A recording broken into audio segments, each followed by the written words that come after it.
Thank you very much indeed, and thank you for this invitation to speak to you this morning. In 10 minutes, I will make 5 points. They're rather bullet points. They're staccato because of a short address. That's fine. And then I hope you will come back with questions to all of us or comments. First, something about the Conference of European Churches. The conference is comprised of some Anglican, Protestant and Orthodox churches all over Europe, wider than the EU. It is, of course, from churches from the EU, but wider. Significant member is the Serbian Orthodox Church, for example. It is not, Serbia not, of course, not yet anyway, part of the EU. And the concern for freedom of religion and belief for everyone is in the DNA, in the makeup of the Conference of European Churches, because we were founded in the times of the Cold War, when the issue of religious freedom in the Eastern Bloc was a huge issue, and there were martyrs and confessors, clergy, ministers, pastors, and lay people witnessing to their faith. We believe in the promotion and protection of all human rights and freedom of religion and belief for every human being, nation, people, culture. Now, with the end of the divisions of the old Europe, it was supposed that there would be less need for vigilance with regard to human rights and freedom of religion. Tragically, this is not the case, and your working group illustrates that and knows that very well.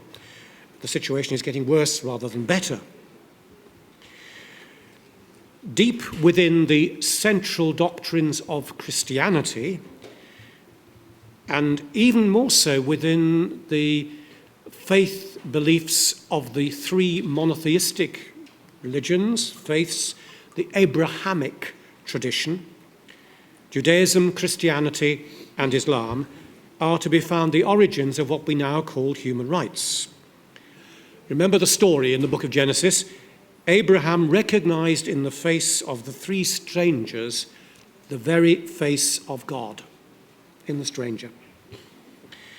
Now, the Enlightenment, the Western European Enlightenment, developed the concept of human rights, but did not invent them. Genesis teaches us, a common book to the three Abrahamic faiths, common sacred scriptures, that all human beings are created and made in the image and likeness of God. That gives every human being a value. Specifically Christian, a classical teacher from the early days of the Christian church, St. Athanasius of Alexandria, taught that God became human so that humans might become gods, a kind of divine transaction. All human rights for Christians and for the conference, and all duties, our duties which stem from our rights, come from this basic conviction. So the Conference of European Churches advocates not just for Christian churches or Christian individuals, but equally for all. And in that we have a common cause with your particular group. If we forget that every human being is created in God's image and likeness, then we have failed in our specifically Christian vocation. One final comment on the Conference of European Churches. We work very closely indeed with the Catholic Church, and particularly with the office in Brussels, which is called COMICE, that is the Commission of Bishops' Conferences of the EU, Episcopal Conferences of the Catholic Church. So we have a very close working relationship. Pat Daly is their director, and Cardinal Marx of Munich is their chairman. And we have regular work together. If you look at the EU guidelines for the protection of freedom of religious belief, 2013, fairly recent, 2013, guidelines, protection of freedom for religious belief, KEC, that's the Conference of European Churches, KEC, and COMICE, the Catholic equivalent office in Brussels, work together, hand in hand, a joint presentation, and the results are found in that EU document. So that's a little bit about my background. Second point is very different. You are concerned for global freedom of religion and religious belief, and so I take just one global example, which I have some personal experience of. We're going to hear a little bit about Egypt. I take you now to another part of Africa, to Nigeria. When I was Bishop of Guildford in the United Kingdom, our diocese of Guildford was linked with 8 Anglican dioceses, 8 or 9 Anglican dioceses throughout Nigeria. And I have made 4 extensive visits to Nigeria in the recent past, in the last 8 years. On one visit, I was at Plateau Province, which those of you who know Nigeria is in the middle, where the north and south meet. The northern largely Muslim areas and the southern largely Christian areas. Jos is the state capital. In Jos, with the local Anglican bishop, I saw a recently burnt out church. There's more than one, but I visited one in particular. I visited a burnt out shopping precinct, which was a largely Christian neighbourhood. And the story there was very interesting. I met some of the local inhabitants. They now had no more shops or houses. They were staying with friends elsewhere. And the precinct had been burnt out about 2 months before I was there. Their Muslim neighbours came round to their Christian neighbours in the shops and the apartments and the flats and said, get out quickly. People from outside, that was the Muslim neighbours' words about people from outside, are coming tonight, and to be safer if you are not in your homes. They stepped out and the shops and the houses were burnt down. On another visit to Nigeria, I went as far as Lake Chad, which is geographically almost in the middle of the great African continent. I sailed in a little fishing dinghy, not much longer than the first table here, with an outboard motor on Lake Chad.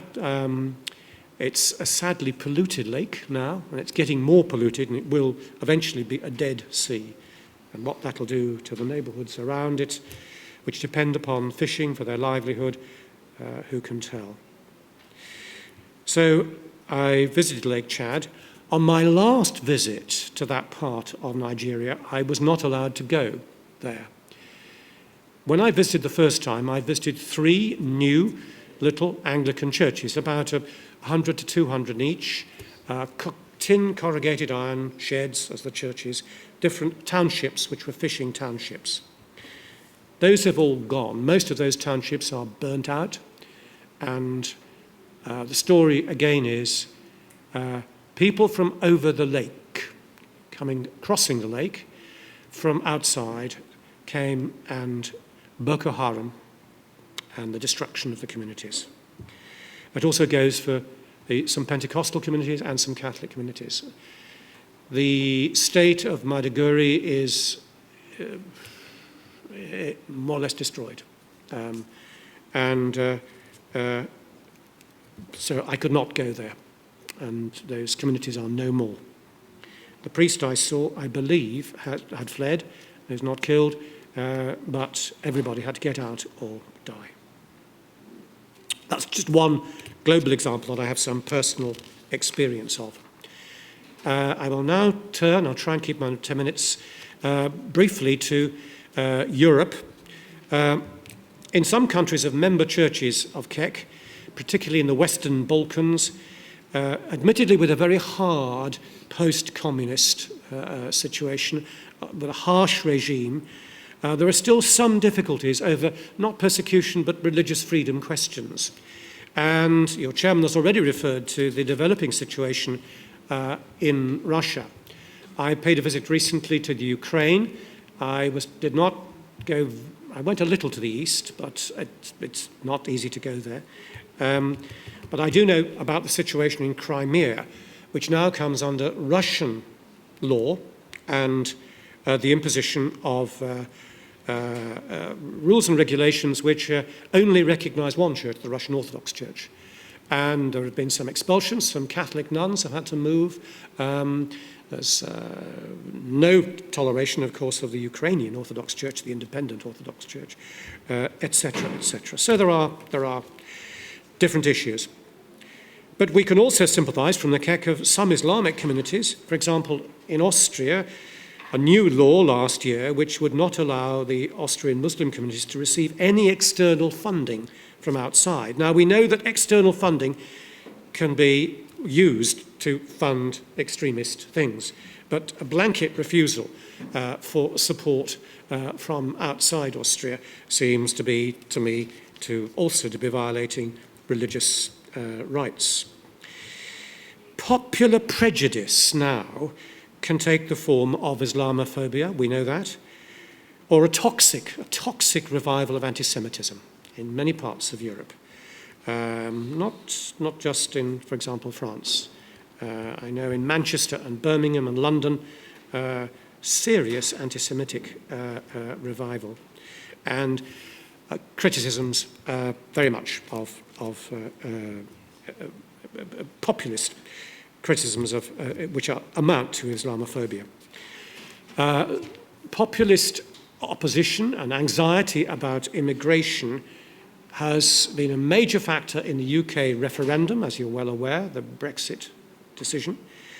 But that's also the case in the local elections in Germany just recently. Two final points. I want to just flag the issue of the secularist, I don't mean secular, but secularist opposition to practice of religious belief in the public square. That can be an issue in Western European countries, certainly even in UK. But more serious, I think, is the question of religious illiteracy, particularly at junior official level. I'll cite a specific example from the UK. In the lower courts of asylum cases, the scrutiny of those who have converted from Islam to Christianity are scrutinized by a commercial company with very little true religious knowledge. They get taken to an appeal court, which is very costly and expensive, and almost all those decisions have been overturned. So we have a situation where religious illiteracy, and that's not the only example. I want to finally say that there is something very practical that we could do in Europe through the European institutions, and that's, like the US, to not only monitor religious freedom questions, but to record them with an annual report on countries in the EU and outside the EU. This happens with the State Department, which you're well aware of, I think, in your group. The Conference of European Churches had a consultation in Istanbul last year, hosted by the Ecumenical Patriarchate, the Orthodox Church, a number of resolutions, but that one, a very practical one. When reports are produced and they are monitored and stated, there is then a good way of taking appropriate civil and political action and drawing the attention of authorities to abuses or potential abuses. I thank you for your patience, and I'm very happy shortly, after the other presentations, to take any questions or comments. Thank you.